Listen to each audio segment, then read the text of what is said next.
queue in, just sort of hunch up at the back so everybody can see the panel. But we will make a start. We've got an hour and a lot to fit in if we're talking about rural issues. Thank you very much for joining us.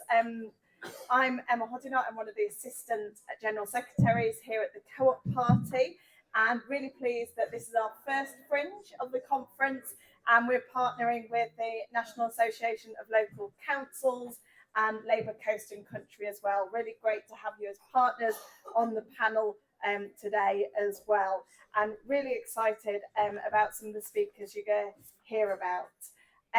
Though I do have to say, if you were here for Jackie unfortunately is ill, and she didn't feel too confident about joining us by Zoom, so she won't be. She won't be joining us, unfortunately. But I do have an excellent panel, and you guys, you're gonna have to fill some of that debate and a bit of talking over each other, if you won't mind. So, but we've got some really important issues to talk about. We're going to talk about why rural wins for Labour. We know in 1997, Labour won 179 rural seats. It was absolutely breaking new ground. We were taking Conservative traditional heartlands. If we are to win that majority at the next general election, then we need to win a similar swing in rural seats, winning over voters in those rural areas. Now, we know rural areas are often being ignored at the expense of more sort of urbanised areas. I think you just need to look at some of the debate this week about high speed 2 and connecting cities. The rural areas can often be overlooked, and particularly on those issues such as transport, infrastructure and public services. Here at the Co-op Party, we've been looking at those rural issues, and you'll hear today about our Rural Commission report, which you can find online in looking through some of those issues. And it was launched by the former Shadow Environment and Rural Affairs Secretary, Jim McMahon. Really pleased to have Jim here to share his experience in that brief, but he's also chair of the Co-op Party as well. So I won't steal your thunder, Jim. I will let you speak to the room. Thank you. Great. Well, listen, thank you for attending. Hopefully the sandwiches at the back are all that you hope they would be. And hopefully the contributions from the front equal that as well. I think this is a really important debate for Labour, because to go anywhere near government, we have to go through the 179 plus seats that Labour won in 1997. And it's worth bearing in mind that just to have a majority of one, we need to gain 123 seats. So the challenge and the scale that's facing us is fairly significant, really. And I think this is really fertile ground for Labour. When I was first moved from transport to the environment brief, the very first visit I did in the first week was actually to County Durham, and this was the aftermath of Storm Arwen. So homes were disconnected from power for 2 weeks. People were frustrated, people felt isolated, people felt completely unheard and left alone. And I went to visit 2 weeks after the power had been down, and they hadn't had a single government minister attend. They couldn't get through the phone lines to the power companies to find out when they were going to be reconnected. They were living off pot noodles, sharing a kettle on the street from a generator. You had people with very serious medical conditions that had equipment that was running, where people were trying to self-organise generators to keep the community going. And when I spoke to them, they said, this is not new. We've never been heard. We've always been ignored. We've always been just out there in a way that politicians just don't see us, and we're sick of it. And for me, that was really symbolic. And that sense of feeling ignored and isolated, I picked up on every single visit that I did thereafter for the year and a half that I did the environment brief, whether it was meeting environmentalists, animal rights charities, whether it was meeting farmers or fishers. Every corner of the country, people feel as though they haven't got a voice and they haven't got agency in politics.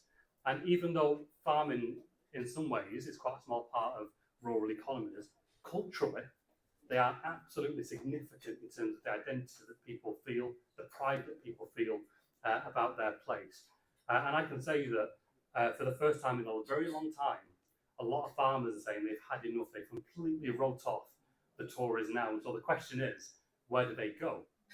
And we should not allow any sense that the Lib Dems are going to take that territory, that if they won't stomach the Tories, that somehow they'll shift to the Lib Dems, and that's better than going to the Tories. This is absolutely fertile ground for Labour. We need those seats to form a majority government. And by the way, the Lib Dems, as far as I'm concerned, are not fellow travellers. You know, let's just remember 2010, they were the joint architects of austerity that damaged many of our communities. They will go wherever they feel is a party individual advantage. So we shouldn't be conceding those seats at all. We should be fighting very heavily for them. And just think about the impact on farmers of the perfect storm, not just the cost of living crisis and the input crisis that we've all seen, but they've been done over completely on the Brexit arrangements and the import-export arrangements. They've been done over completely on the trade deals. And then on top of that, the Tories decide, well, now's the perfect time to change the funding formula, the subsidies that were given to British farmers, where a third of farmers would not be financially viable without that financial help. And then you go through the scale of, well, what matters to rural communities? And on every turn, on the environment, on animals, there's a real sense here that the Tories have completely turned their back. You know, the rivers, the lakes, the streams have been turned into open sewers in particular. So very fertile ground for Labour. We need to really fight very heavily for them. But I think we also need to make sure that every element of our policy is rural proofed, which would be the final thing I would say, really. Absolutely targeting on environmental issues, on farming issues in particular. But let's not forget that people in rural communities are also constituents and voters and residents like we all are, and they are affected by housing, by access to public services like GPs, the health service, education, colleges. They're impacted on the shift and the change of nature of the places where they live. You know, so many young people can't afford to stay in the place where they were born and raised because the housing market's changed beyond recognition. And then you talk about connectivity, not just transport, but also digital connectivity and being prepared for the future too. Absolutely fertile ground for Labour, but we need to make sure we have a distinct offer for rural, and that also that we rural-proof every element of policy as well. Thank you very much, Jim, and quite a bleak picture there. I think you're painting about rural issues, which and we will open it up to questions and comments as well. We're keen to look at, I guess, what the solutions are to that as well going forward. And next one to introduce Councillor Keith Stevens, who is chair of the National Association of Local Councils, representing 10,000 local parish and town councils and over 100,000 councillors. So I guess the voice of our communities on the ground. You're chair of the Wartling Parish Council in East Sussex, and you've been the vice chair for finance for the last 4 years. So I imagine there's some interesting aspects there you want to bring in. So over to you, Keith. Yeah, thank you for that introduction. You've just covered everything. So yes, I'm a parish councillor down in East Sussex, and as Emma says, I've been chair for the last 2 years of the National Council. Before that, I was finance, vice chair in charge of finance, mainly because of my banking background. And it's strange how it changed. When I was the vice chair in charge of finance, I was very strict, trying to limit everyone's spending on hotels. Luckily, as chair, when I come here and find how much I've got to pay for chairs, I said, well, you can't limit the people. How quickly one changes. But obviously, I'm delighted that we're here partnering the Co-operative Party and Labour Coast and Country on this important fringe event, I think, relating to the rural issues. We've been building links with the Co-operative Party over a number of years, and indeed with the Labour Coast and Country, where I met Hewitt last year, and we held an impromptu fringe event in the Pullman one day to tie in with the Parish and Town Councillors Network. I've got 5 reasons why I think political parties, and in particular Labour, obviously today, should be thinking about the rural areas.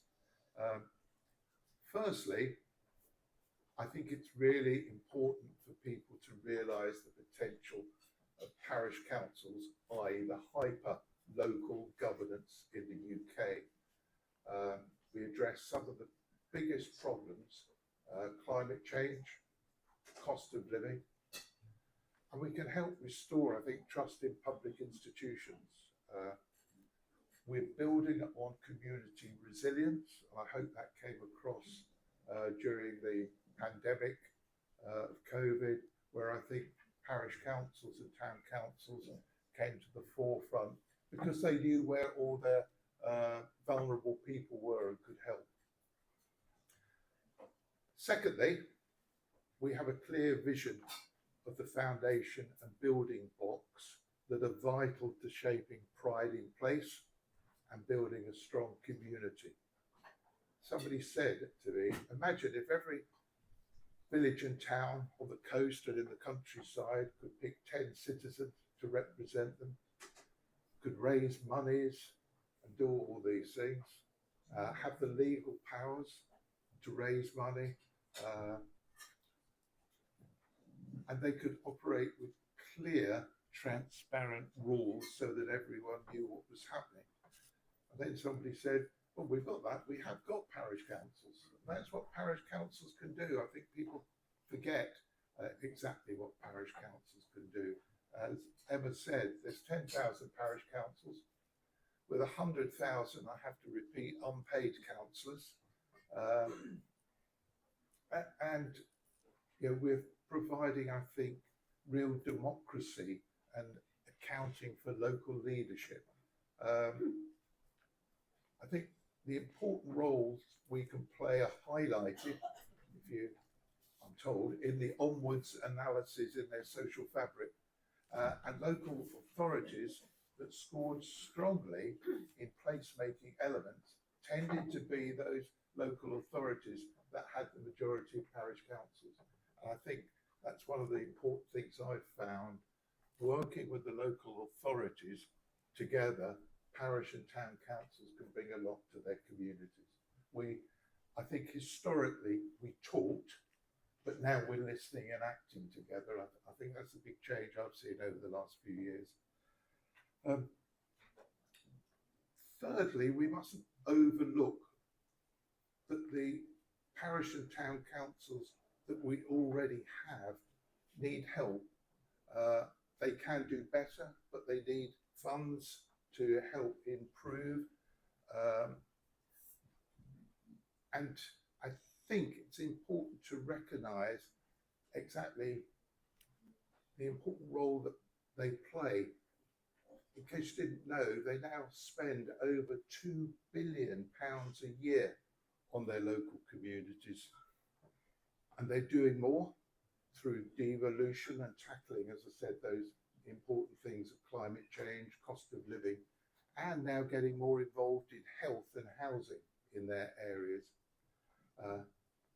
We're a growing local level power insofar that we had 300 new councils over the last 10 years, but more and more picking up, and we're tending to pick up new parishes from deprived areas that realise that there's a better voice for their communities through a parish or town council.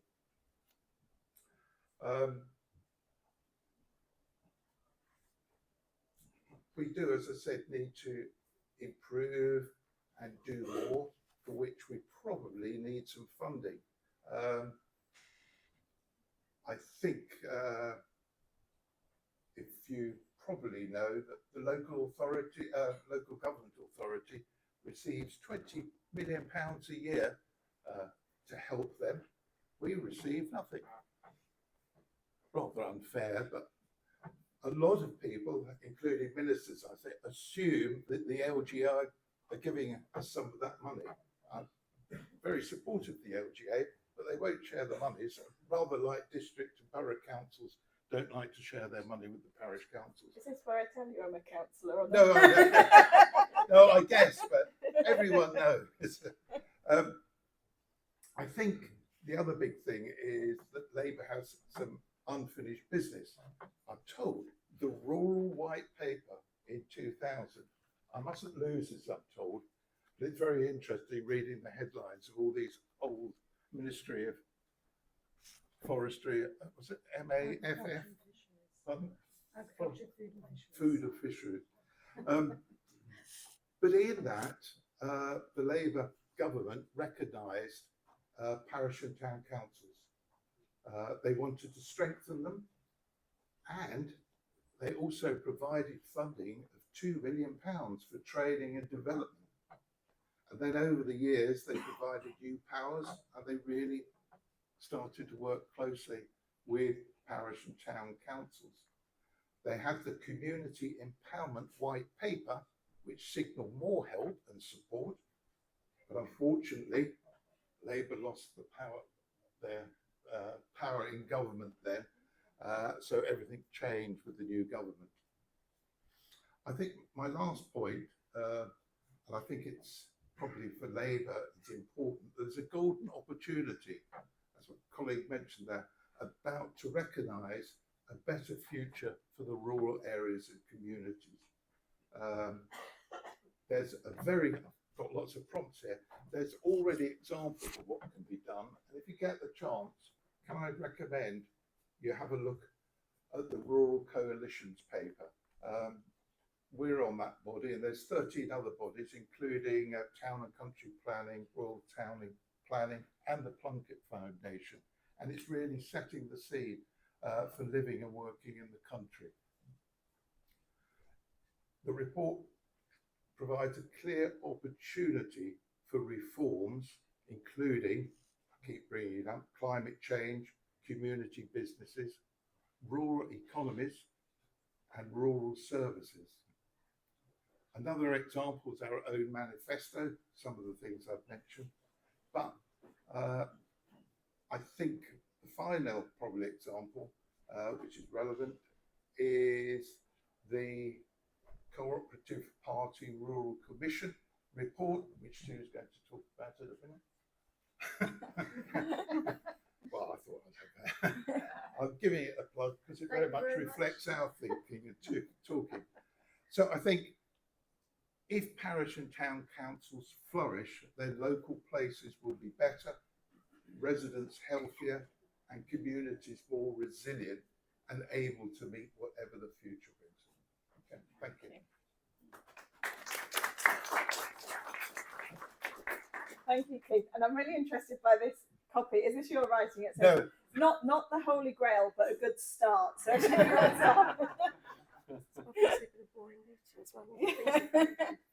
So thank you very much. And some interesting points there, I guess, about that hyper-local and connecting with communities, which I think we're all very interested in. And, you know, this goes back to our feelings around taking back control and reflecting on what Jim said about those people you met that don't feel that agency, don't feel able to exercise that control over what happens in their area. Our next speaker is Councillor Elizabeth Marsh. So unlike rural buses, I've got two parish councillors here at once. You're a councillor on Misterton and Walcott Parish Council, and that's in Leicestershire, which I had to look up. But she's also a committee member of Labour Coast and Country as well, who are also supporting our fringe today. So over to you. Thank you. What I'm going to say today is really based on my personal observations as a parish councillor, and it's my own opinion. Those people who know me well will, or even know me a bit, will know that I'm often not very sure. I'm not short of an opinion or two. So here you go. I'm willing to bet that most of you have driven through the CLP that I'm representing, which is South Leicestershire, because we run the length of the M1 motorway from junction 20 to junction 21. And in fact, if you've driven along the M1, you've also driven through a very small part of my parish. We have about half of the roundabout for junction 20 within our parish. So there you go. But that doesn't mean that we're well connected or lack the problems of more remote areas. My village has no mains gas, which you can imagine, causes problems. There's a lack of public transport. In the recent May elections, the ward that I stood for, unfortunately didn't win, but stood for, there are 6 villages.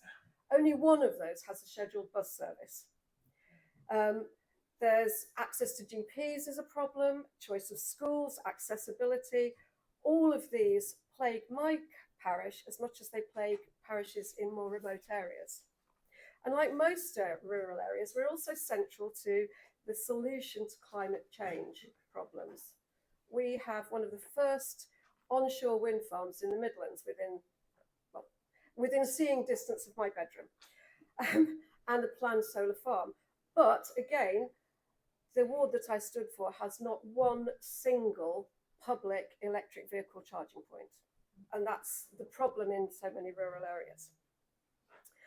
I've been a parish councillor for more than 10 years. I did start counting, and when I got to 10, I thought, no, I'm not counting anymore. That's quite long enough. Most of my colleagues would claim that we're an apolitical, well, we claim that we're not a political parish council. That's not true. It's stretching reality. We all know each other's political views, and what we really are is an unaffiliated parish council.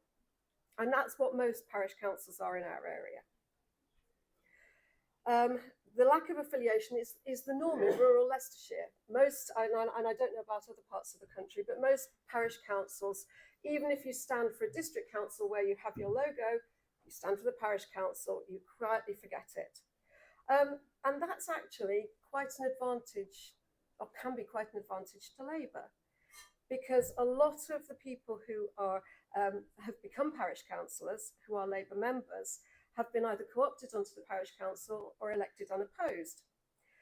Once they're elected, of course, you commit, you put your declaration of interest, so it becomes apparent that you are a Labour member. Whoops, they've co-opted you. Oh dear. And in a Tory stronghold like ours, you know, just labelling yourself Labour can be a bit of a handicap. But once you're established as a parish councillor, it's very rare to be voted off. Quite often you'll be elected unopposed time after time. So this has managed to increase our Labour support in our particular area. And we're working quite hard to ensure that more and more Labour parish councillors are installed. Over my years as a parish councillor, expectations have increased in the volume and the range of services that we provide. As central government's made cuts, we've been offered opportunities to take on new roles. Undoubtedly, this is a cost-saving ploy. And while I do welcome the chance to influence what happens in small parishes like mine, we often, as a small parish, we often lack the expertise or the manpower to really fulfil those roles adequately. Some opportunities, like the ability to produce neighbourhood plans, are definitely welcomed. But they take a great deal of time and commitment. If your parish can't muster the volunteers that are needed, residents miss out on the opportunities offered. One local parish steadfastly refuses to write a plan despite pressure from residents, but regardless of this, no one will challenge the sitting councillors in an election, who, you'll be surprised to hear, are all Tories. Another slight misgiving, though, is also that we're now taking on work that was previously done by local authority employees. In the distant past, I used to write local plans. Now they've been shipped out to parish councillors. An additional expectation of my parishioners is that we are a gateway and access to other services. We're frequently identified as the experts, and with our very competent parish clerk, most of us do try and channel them in the right directions. But again, it's not really in the job description. But then again, as a parish councillor, I'm not sure there is a job description. I've never found it. I think it's kind of like that anything else anybody wants you to do sort of thing. But the role of parishes is only likely to become more important, as my colleague said, as the unitary authorities spread. I'm welcoming this. But to be successful, councils will need support and they'll need commitment. And some of them might not be willing to take on these responsibilities. And I'm concerned that their residents will be at a disadvantage. This is where Labour Coast and Country can come in. The organisation is both a hugely valuable campaigning group and a meeting point for councillors old and new. And I'd urge anyone to investigate what they offer, both as a campaigning body and as a support network. And if you are a parish councillor, please investigate the Captain Network. I can give you one of these so that you can follow the QR code and join us. There are more Labour members scattered throughout the country than there are in Greater London, but you wouldn't necessarily guess that. What we need is not a special set of policies for those weirdos who live in market towns and villages or on our coastal communities, as our needs and desires are pretty much the same as any voters. The whole room. Sorry, I'm very sorry, but maybe I'm one of those weirdos. To this end, Labour Coast and Country has identified a series of promises which we feel should be included in the next manifesto to ensure that the party talks to all voters beyond its traditional heartlands, where it needs to win to ensure electoral success. We need to be acknowledged as equal citizens with equal expectations. We ask the party simply to take our needs as seriously as they do the residents of London, Birmingham, or even Liverpool. We may need different solutions to our problems, but we're surely right to expect that the Labour Party should address our needs too. And by addressing these needs, they will better reflect the whole country, which is surely our aim. We are the many, unlike the Tories who are content to concentrate on just the few. I'm proud of my role as a parish councillor, and I think the Labour Party should acknowledge and champion the work of all of us who serve as town and parish and community councillors. Sometimes I do feel exasperated when I've gone out for a quiet walk and all anybody wants to talk to me about is dog poo, the state of the mowing, or parking on the village streets. But then I remember that a local resident did come up to me and very quietly say, "You are the only Labour representative that I have ever had in my entire life." And I think that's what people should remember. That's what the Labour Party must remember. And that's why I hope to carry on serving as a parish councillor while they still want me. Thank you.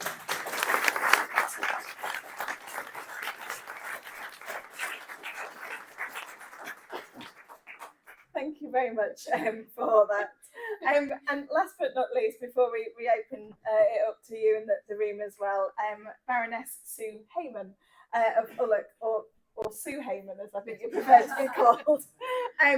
Also, really pleased to have you as the shadow spokesperson for DEFRA in the Lords as well. And Sue was very instrumental with Lord Steve Bassam, who we've got here in the room as well, on the Co-op Party report that we did, and their knowledge of the issues and some of the solutions to what we're facing. So over to you, Sue, because I know you'll be able to talk a lot more eloquently about it. Thank you. I'm just wondering if I ought to stand up, because I think people at the back, because I'm stuck in the corner here. Okay, right, now I will do. No, I'm fine, I'm fine. Yes, just to say, it was really good being on the Co-operative Party's Rural Commission. We spent quite a lot of time meeting, talking to people. Lord Bassam Steve here, he chaired it for us very, very well, and a lot of people were involved. And I think, I don't know if people have read the document. If you haven't, please have a look at the links on the notes you've had. But I felt we did come out with a pretty comprehensive document at the end, and it was excellent that Jim Wook supported us in that work as the Shadow Cabinet member at the time.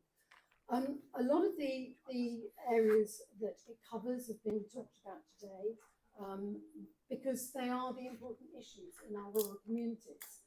We tried to do as thorough a document as we possibly could.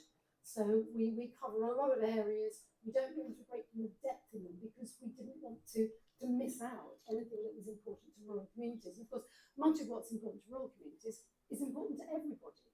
It's just often you need to deal with it slightly differently, approach it slightly differently when you're looking at it in a rural area.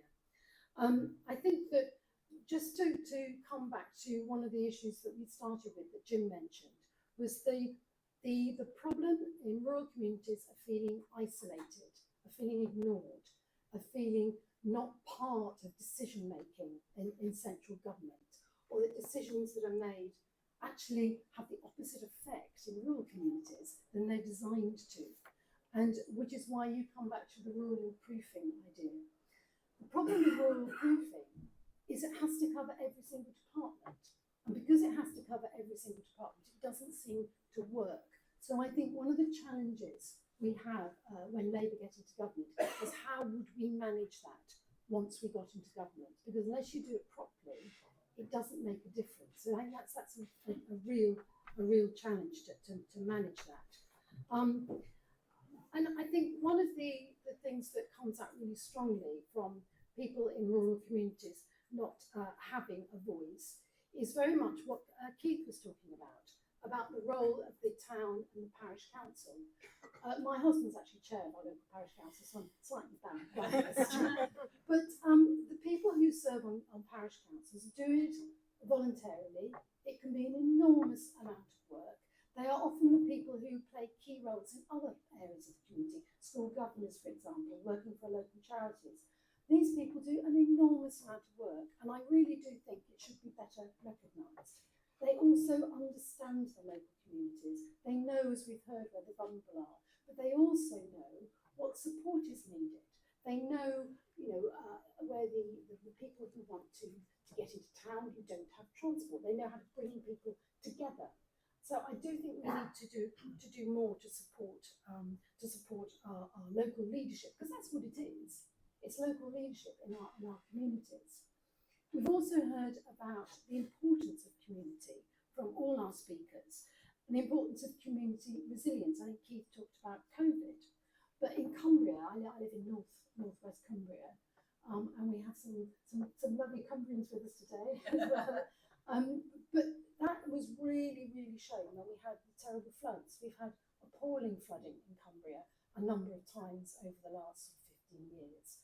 And that community resilience at a time of flooding is incredibly important. And I think we're very good at that in West Cumbria. And I say West Cumbria because I think there's a problem in the wider national park, as there is in other areas, where communities are completely hollowed out by second homes, holiday lets, Airbnb. And I really think this is something that we need to be tackling. The government says it's looking at it. I'm not sure what it's looking at is actually going to do anything to solve the problem. Part of the problem is that local people whose families have often been there for generations can't actually afford to buy a home, and there aren't any to let. We don't have social housing sufficiently anymore. So I think when we are talking about our housing pledges, and I know that Angela Rayner's making some really good work on housing, really good work, we need to think about how we apply that into our smaller villages and towns in order to support local people as well. And I think that's a really key point, because once your communities are hollowed out, the school goes, the shops go, all the facilities go. And one of the things we talked about in the document, the commission document, was access to services, and the problem that you often get in rural communities of access to services. And by that, I mean everything from your doctor, or your hospital appointment, to getting to school, to getting to the shops, to, things that are taken for granted in a town or larger town or city. And part of that problem then is transport. I think transport is key. I say this over and over again. I've said it. One of the things in the Levelling Up bill that really made me laugh was the section on transport for Levelling Up. With the document, with the bill, there is the metrics, how it's going to be delivered. And the metrics for transport says that the government will, within, I think by 2030, I think was the date, every community will have London public transport levels. And that this is in the document.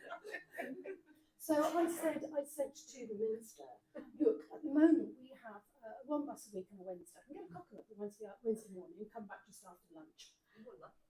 I'm not sure I want a tube train. I would like, more buses to make it being accessible. When my daughter wanted to go to work, she had to pass her driving test and buy a car. She had to, and there are no other options. So I think we really, really need to think about our community infrastructure. It's something that, because without proper community infrastructure, and by that I include public transport, we will never get the economy of our rural communities working in the way that it needs to. And if we don't get our economy right, we won't get people wanting to move into our rural communities to work, young people, not just people coming to retire. At the moment, young people move out, older people move in. That's not good long term for our communities. So one of the fundamental parts of the Commission document is the economy, and getting the economy to work better for our small and rural communities. I could probably talk for a lot longer, but I'm sure there are lots of questions. But thank you very much all for coming and showing so much interest.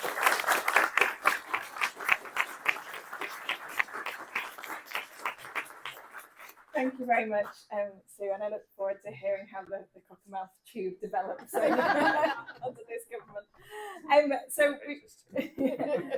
We've got a bit of time to take contributions from the floor. Wow, there's loads of hands, which is brilliant. So, Stephen, my colleague here, is going to go around with the roving mic. So I suggest we take as many contributions from the floor that we can. And then I'll ask our panel to conclude and finish as well. So this lady here, and obviously say who you are and where you're from. I'm Alison Ogden-Newton, I'm the Chief Executive of Keep Britain Tidy. We deliver the green flags and blue flags for green and blue spaces. We also run beach care, river care. We spend a lot of time in rural communities. We have over 500,000 volunteers, most of whom are coming from rural areas. I too spend a lot of time talking to people about dog poo. But my question is this. I've recently seen, we've been working very hard on the concept of the 15-minute community.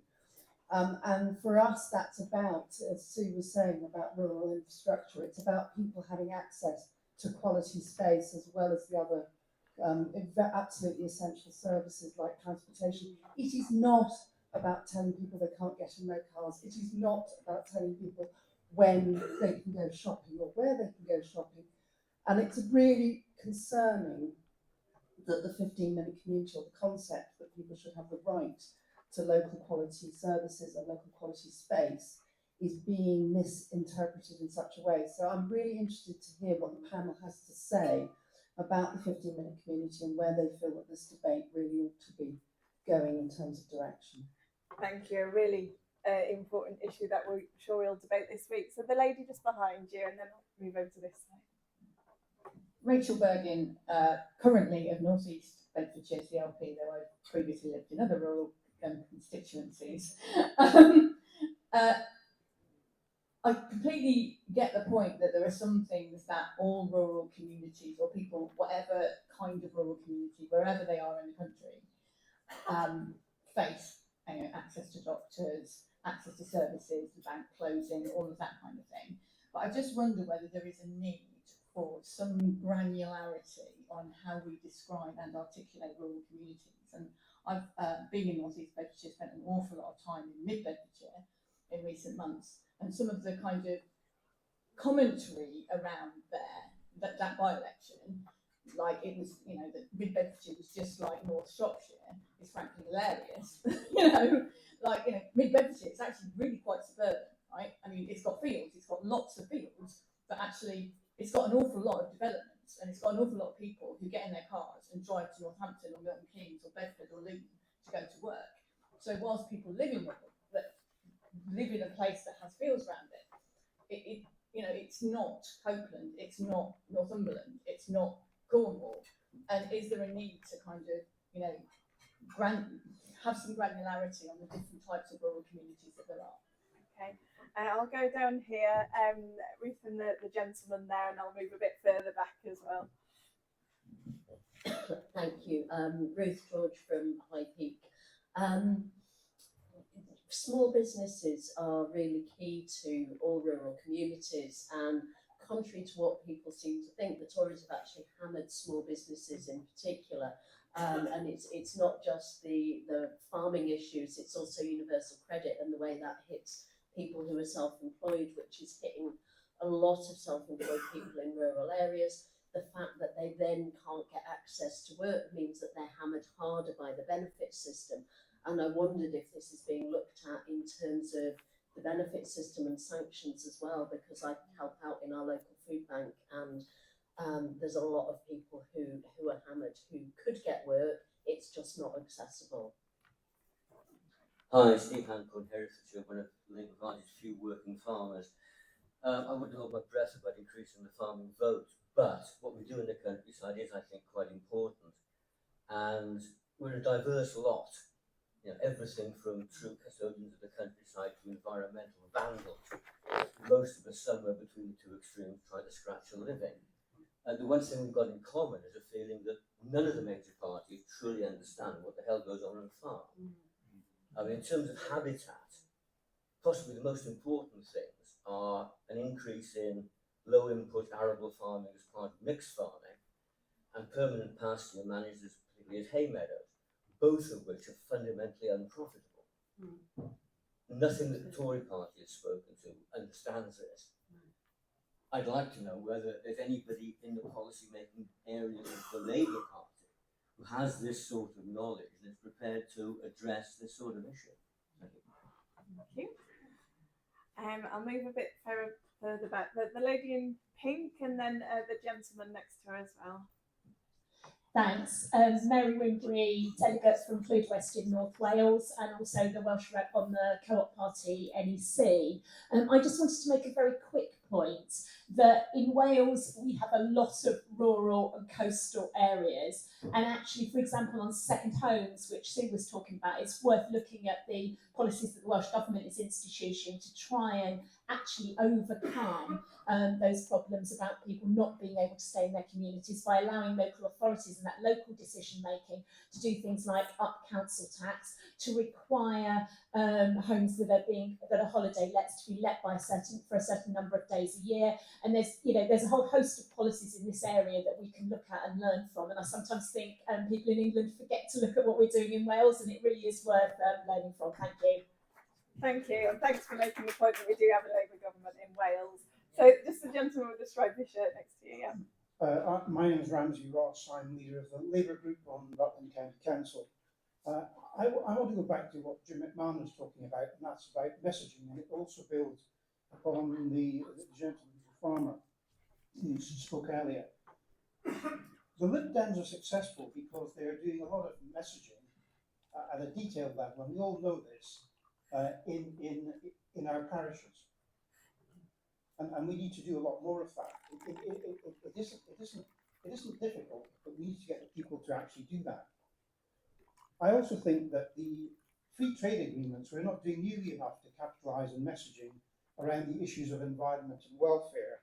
For example, some of you may not know that we have seen the disappearance largely of the yellow fields of rape in this country due to the elimination of neonicotinoid pesticides, but we are simultaneously importing these products from Brazil.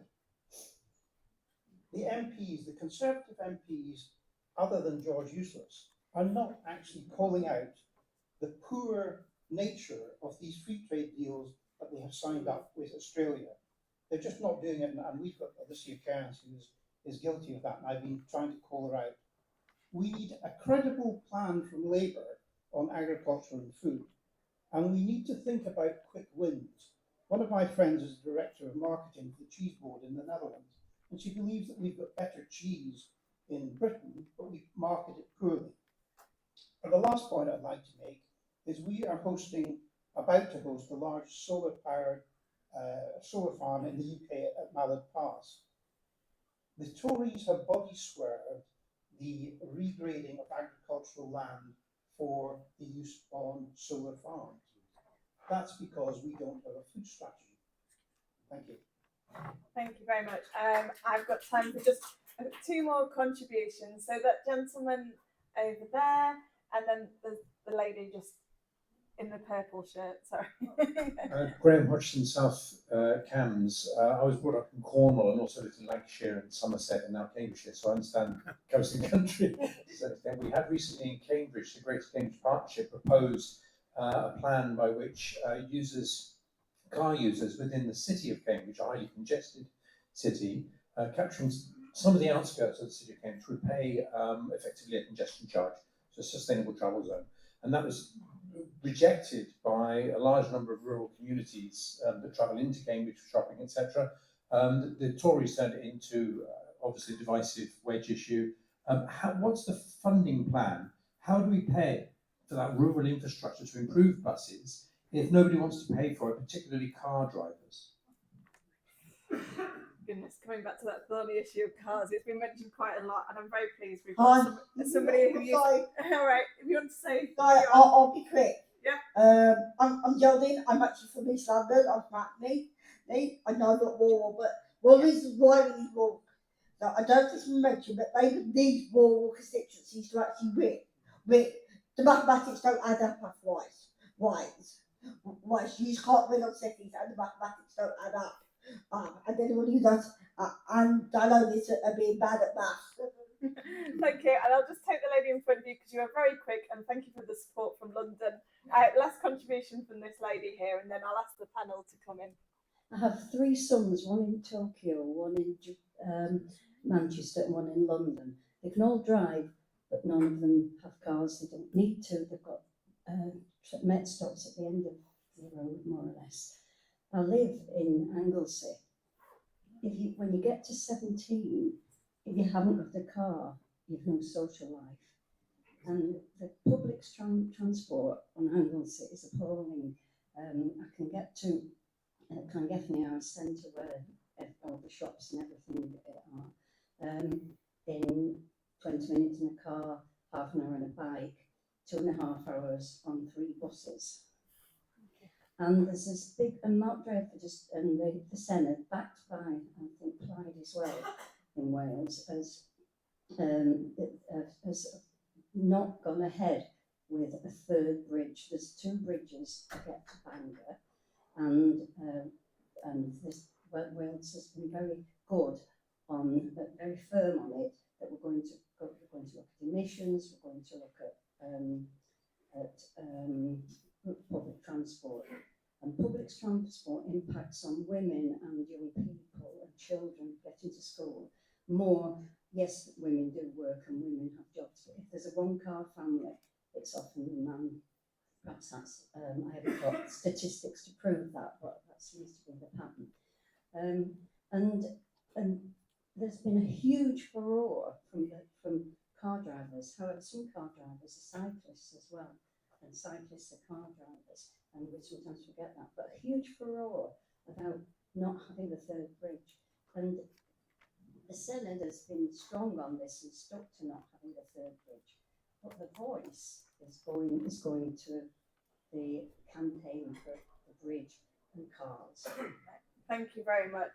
So I'm going to move along the panel this way. An awful lot to pick up, but I think we've touched on maybe quite an interesting debate about cars and 15-minute neighbourhoods, and obviously tying in with that, how we tackle climate change. You've got second homes in there as well, and messaging, and a bit of free trade deals. So Sue, if you want to pick a few of those things, you've got a couple of minutes. Okay, I'll kind of try and rattle through. The 15-minute community, the whole access to services, it's just so incredibly important. And fundamentally, is what do we want our communities to look like? That's the question at the heart of it. And if we're going to have that kind of access, we need to think, how do we build that back into our communities where it's been lost? So I think it comes back down to the economy, stupid, at the end. Because if you don't have the economy right, you're not going to get that infrastructure in to be able to deliver that. And I think that's how we should be looking at it. And if we look at it like that, we're more likely to actually start to achieve it and start to, see what's possible. So I think that's kind of how we need to look at it. Rachel talked about how she's gone. Rachel talked about how we describe rural communities. I think the thing for me is it comes back to the isolation issue, because there are rural communities that are really, really, really rural and fairly isolated. There are rural communities that I would call semi-rural communities, and then there are kind of semi-urban communities. Now, often they have the same kind of issues to tackle. So to me, it's not necessarily what's the community like, it's the issues, the problems, the access, and so on and so forth, and the support that we need to be considering, because it's very different in every area, and we shouldn't just make assumptions, particularly when we come back to rural proofing, how you manage rural, that it's what we're going to say is going to work for every single community. So we, again, brings us back to the importance of parish councils, what people who actually know what's best for their community. Ruth talked about small businesses and self-employed. Absolutely. I mean, they are the small businesses and self-employed people are often the very heart of our economies, and we have to do everything we possibly can to support people. And I think that came much more to the forefront during COVID, for example. Farming, yes, you are right, there's not. I can't claim to be a farmer. My mother's family were hill sheep farmers in Wales. We have a small holding, but we live in a big farming area. Lots of our friends are farmers. I talk to farmers all the time in order to feed back on policy. So you're absolutely right. We need that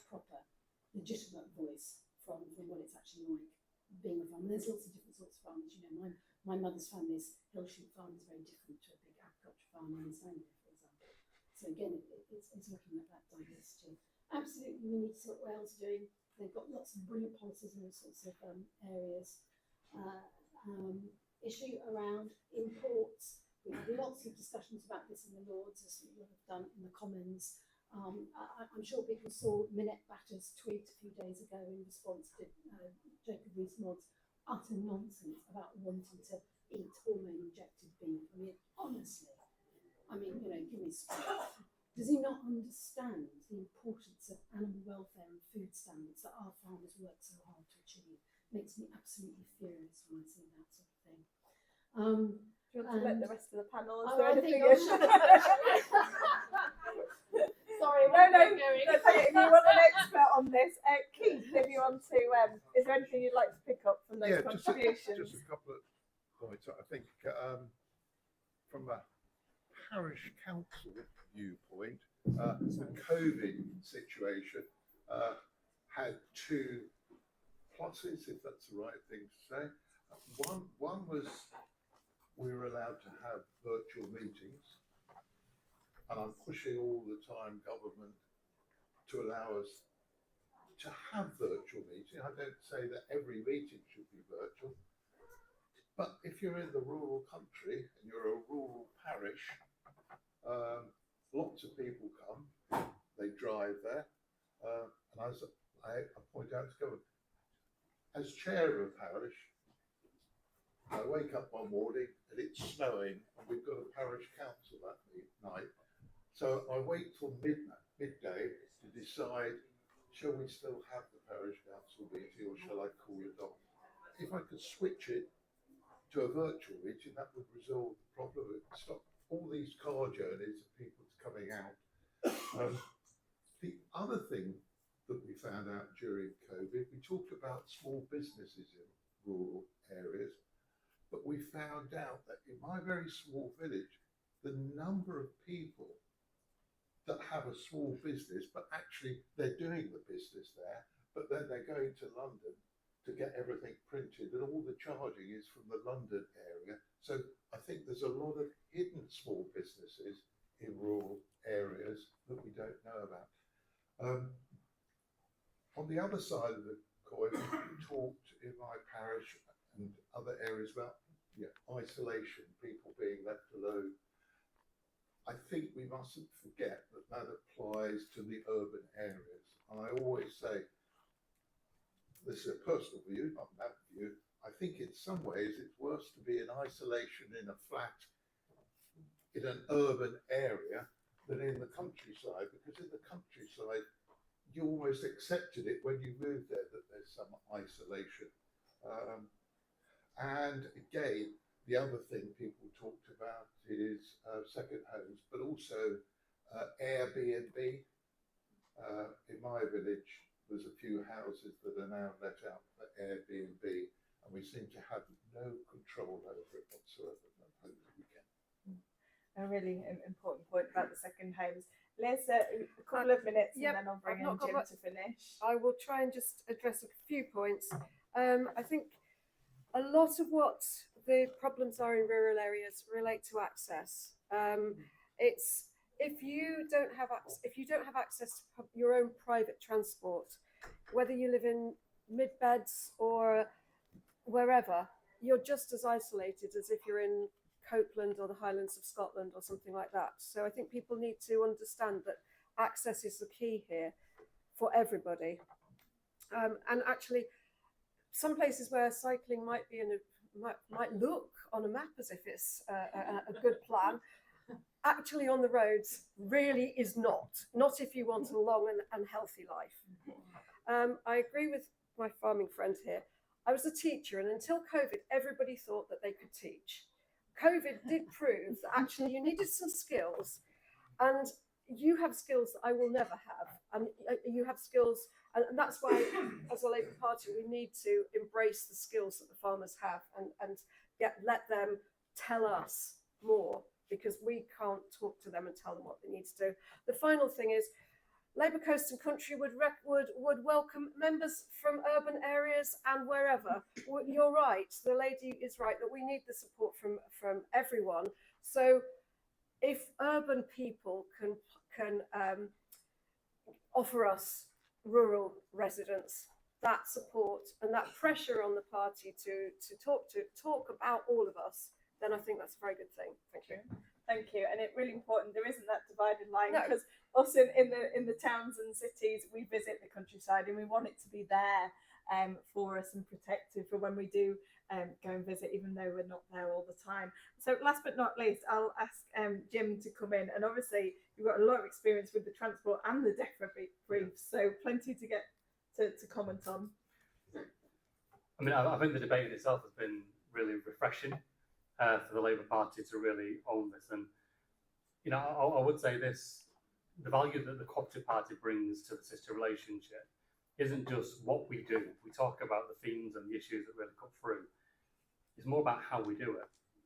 You know, we talk a lot about devolution and where power sits, but the Co-op Party has always been about localism, about grassroots action, about real solutions to the problems that people face. And it strikes me that any government with the best will in the world will not address the issues that we talk about here if they think they can do it from Whitehall and from London. In the end, it's got to be about pushing power down to people who are affected by those decisions, so it's right for every community wherever they live. Because, you know, there are few communities that are exactly the same, whether you think yourself as coastal or rural or urban. Every community is unique in its own context, and that should be taken into account. But what Labour does need to do from a national level is set out its vision for what it means to live a decent, fulfilled, secure life under a Labour government after 13 wasted years under the Tories. And access to nature, a good quality of environment, feeling there's more to life than just getting by even, has got to be part of that. And taking away the stresses and the strains that people have had to endure for too long has got to be central to that. You shouldn't have to worry about whether a bus turns up or not. You shouldn't have to worry about accessing your GP, or will the bus turn up on the day that you have a hospital appointment allocated to you, or you're left completely isolated and cut off. You shouldn't have to worry about whether the child that you've raised is able to live and stay in the community where you've raised them, or whether they're forced to move out. All these things are about security in the end. And I think I kind of almost like take it as a challenge that are there more farmers that Labour can win over? Actually, I think we can, because you can't have national security if you haven't got food security. If you can't feed the nation, people have not got household security, and we haven't got national security either. And if a third of farmers will not be financially viable without some kind of financial support, then the government has to provide that financial support to enable them to function and function well. But it's got to be in the national interest too, in terms of the environment, nature, animal welfare, and the rest of it. And coupled with that, meaning that we don't sell out British farmers either. Because you can do what you want domestically, but if you're doing all that on one hand, and then you're undercutting them through trade deals on the other, then it's all for nothing in the end. But the final thing I'll say is, if you kind of like this politics of grassroots, it's more about, you know, how we do it in terms of what we do as well. Do join the Co-operative Party. I think in some areas, the Labour Party will be a bridge too far, potentially for some voters that are maybe kind of dyed in the wool blue or other. But I think the Co-operative Party, for many people, is a good bridge to our kind of politics. So do join, and don't be afraid to stand on the Labour ticket, even if it's on your declaration after the vote.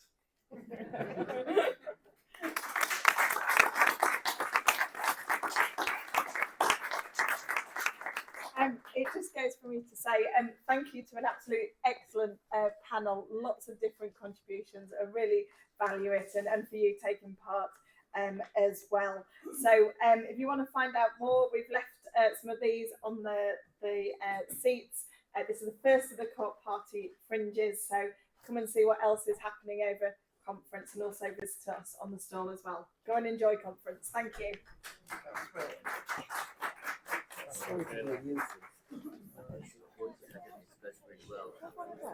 Yes, of course you can. Paris Council as well. Excellent. Where are you from? Health and Southampton. Oh, right, okay, yeah. Thank you very much. I was elected unopposed. Yes. I was re-elected unopposed. Yes. We have a vacancy on that council.